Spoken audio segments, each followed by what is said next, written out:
হসপিটালে সুস্থ হয়ে উঠল রাঙা। সম্পূর্ণ জানতে ভিডিওটিতে একটি লাইক করে দেখতে থাকো।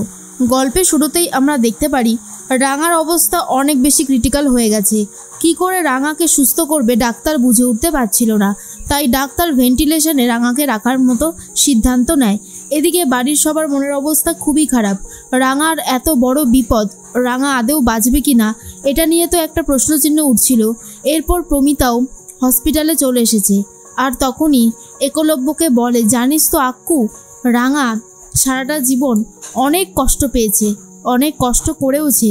আজ ওর সুখের মুখ দেখার কথা ছিল, কিন্তু কেউ বা কারা ইচ্ছে করে রাঙাকে এত বড় শাস্তি দিল।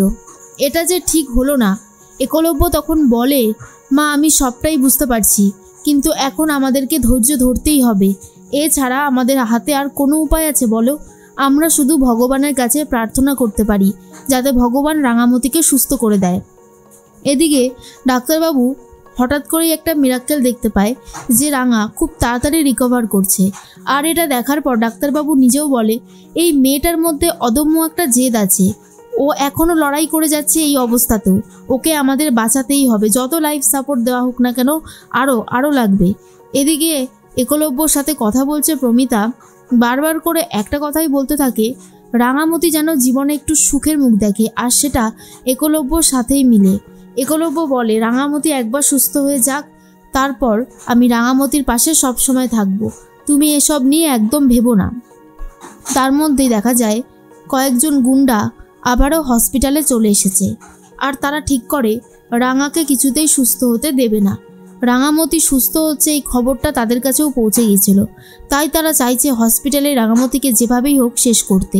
কারণ রাঙামতি যদি বেঁচে থাকে তাহলে অনেকেরই এই কুকর্মের শাস্তি পাবে, অনেকেই এই শাস্তিটা পাবে। সেই জন্যই ভয়েই তারা চাইছে যাতে রাঙামতি শেষ হয়ে যাক।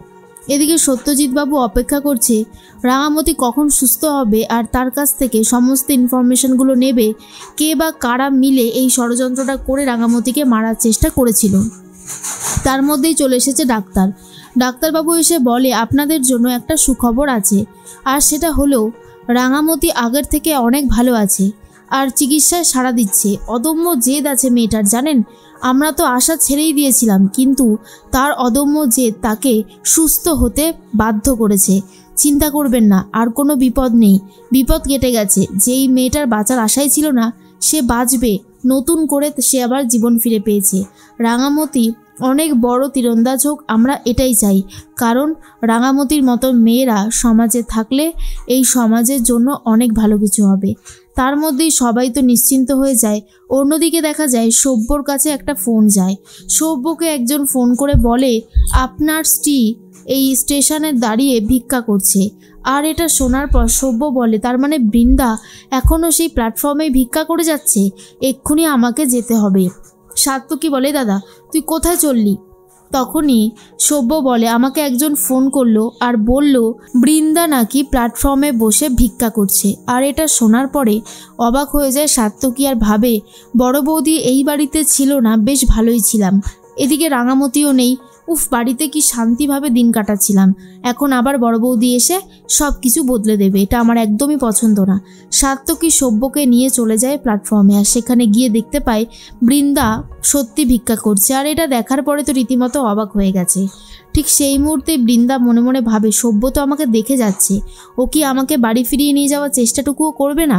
সব্য এসে যথারীতি বলে, বৃন্দা তুমি এখানে ভিক্ষা করছো? বৃন্দা তখন বলে, সব্য তুমি এসেছো, কি করব আমি কিছু বুঝে উঠতে পারছি না, আমি সত্যি অনেক বড় অন্যায় করেছি, তুমি আমায় ক্ষমা করে দাও সব্য।